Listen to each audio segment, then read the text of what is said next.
വിദ്യാഭ്യാസമുള്ളവർ മുജാഹിദായതാണോ അതോ മുജാഹിദുകൾക്ക് വിദ്യാഭ്യാസം ഉണ്ടായതാണോ? അതായത് ഭൗതിക വിദ്യാഭ്യാസം ആണ് ഇവിടെ പ്രധാനമായിട്ട് ഉദ്ദേശിക്കുന്നത്. നമ്മൾക്ക് അറിയാം, പൊതുവെ സ്വാഭാവികമായിട്ട് നാട്ടിൽ തന്നെ പൊതുവെ ആ ഡോക്ടറാണ്, എഞ്ചിനീയറാണ്, അവള് മുജാഹിദ് ഫാമിലിയാണ്, അല്ലെ അങ്ങനത്തെ ഒരു 10 വർഷം വരെയൊക്കെ അങ്ങനത്തെ കാര്യങ്ങൾ സജീവമായിരുന്നു കേട്ടോ. ഇപ്പൊ എല്ലാ വിഭാഗത്തിലും വിദ്യാഭ്യാസമുള്ള ആളുകൾ ഉണ്ട്, എല്ലാത്തിനും ഡോക്ടർമാരും എഞ്ചിനീയർമാരും ഒക്കെ ഉണ്ട്.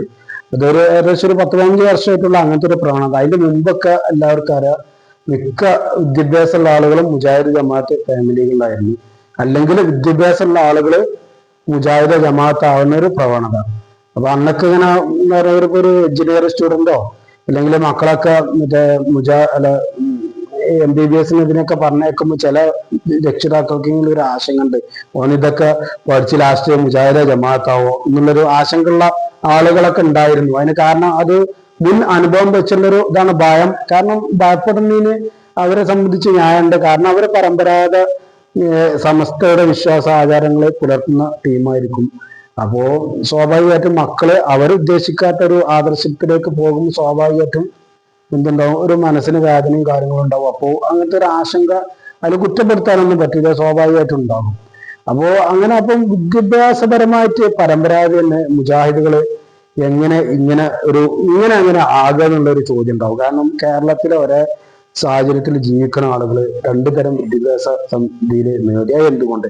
അപ്പൊ കുറെ ഒക്കെ പറഞ്ഞാല് പരമ്പരാഗതമായിട്ട് അത്യാവശ്യം വിദ്യാഭ്യാസം, അതേപോലെ മറ്റേ സാമ്പത്തികം ഇതൊക്കെയുള്ള കുടുംബങ്ങള് ഒരു കാലത്ത് ആ മുജാഹിദുകളുടെ തുടക്കകാലത്ത് കുറച്ചൊക്കെ മുജാഹിദിലേക്ക് വന്നിട്ടുണ്ട്. ആ തുടക്കകാലത്ത് അതിന്റെ ആ ഒരു പാരമ്പര്യം ആയിട്ട് അപ്പൊ സ്വാഭാവികമായിട്ടും അതങ്ങനെ നിലനിന്ന് പോകുന്നതിന് പുറമെയാണ് വിദേശങ്ങളിലും പുറത്തും പലയിടത്തും പോയിക്കണ്ടൊക്കെ ഭൗതിക വിദ്യാഭ്യാസം നേടിയ ആളുകൾ അത്യാവശ്യം നല്ല നേടിയ ആളുകൾ മുജാഹിദിലേക്ക് പോയൊരു സാഹചര്യം അതും ഉണ്ടായിട്ടുണ്ട്.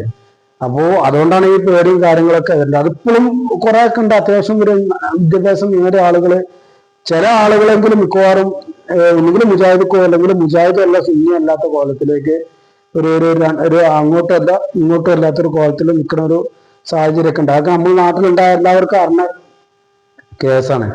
അപ്പോ ഇത് രണ്ടും കൂടിയാണ് സംഭവം. മുജാഹിദുകൾ വിദ്യാഭ്യാസം നേടിയിട്ടുണ്ട്, വിദ്യാഭ്യാസം നേടിയ ആളുകള് മുജാഹിദ് ആയിട്ടുണ്ട്. അപ്പൊ പിന്നെ അതേപോലെ തന്നെ ഭൗതിക വിദ്യാഭ്യാസത്തിന് പുറമെ മതവിദ്യാഭ്യാസത്തിലും മുജാഹിദുകളെ ഒരുപാട് മുൻപന്തിയിലാണ് നമ്മൾ മനസ്സിലാക്കിയത്. ഒന്ന് രണ്ട് ഉദാഹരണം പറയണമെങ്കിൽ, ഒരു പള്ളിയില്, ഒരു നാട്ടിലെ ഒരു പള്ളിയുണ്ട്, മുജാഹിദ് പള്ളി, തൊട്ടടുത്തൊരു സുന്നി പള്ളി ഉണ്ട്. ആ മുജാഹിദ് പള്ളി പോണ ഒരു 80% ആൾക്കാർക്കും ഇമാമ് നിൽക്കാനുള്ള ധൈര്യം ഉണ്ടാവും. 90% ആൾക്കാർക്കും ബാങ്ക് കൊടുക്കാനുള്ള ധൈര്യം ഉണ്ടാവും. 95% ആൾക്കാർക്കും 90% ആൾക്കാർക്ക് ഇക്കാമത്ത് കൊടുക്കാനുള്ള ധൈര്യം ഉണ്ടാവും. പക്ഷെ സുന്നിപ്പള്ളിക്കല് അങ്ങനെയല്ല. ഏകദേശം ഒരു 40-30% ആൾക്കാർക്ക് ആ ധൈര്യം ഉണ്ടാവില്ല. അതെങ്ങനെ ഇത് സംഭവിക്കേണ്ടി വെച്ചു. അതുവരെ സുന്നി ആയ ആള് പിന്നെ ഒരു വിഭാഗത്തിൽ കുറച്ച് കഴിഞ്ഞ് മുജാഹിദായ അയാൾക്കും ഈ പറഞ്ഞ ധൈര്യങ്ങളൊക്കെ ഉണ്ട്. അത് ഈ മുജാഹിദ് വിഭാഗത്തിൽ അവിടെ നിന്നുള്ള ക്ലാസ്സുകളുടെ മതവിദ്യാഭ്യാസത്തിന്റെ ഒരു മാറ്റമാണ്. അതാണ് അതിന്റെ സംഭവം. മറ്റുള്ളവർക്ക് മതവിദ്യാഭ്യാസം കൊടുക്കണില്ല എന്നല്ല, പക്ഷെ രണ്ടോടത്തും കൊടുക്കേണ്ട, രണ്ടോടത്തും തമ്മിലുള്ള മാറ്റാണ്. അപ്പോൾ വീഡിയോ ഇഷ്ടപ്പെട്ടാൽ ലൈക്ക് ചെയ്യുക, ഷെയർ ചെയ്യുക, സബ്സ്ക്രൈബ് ചെയ്യുക.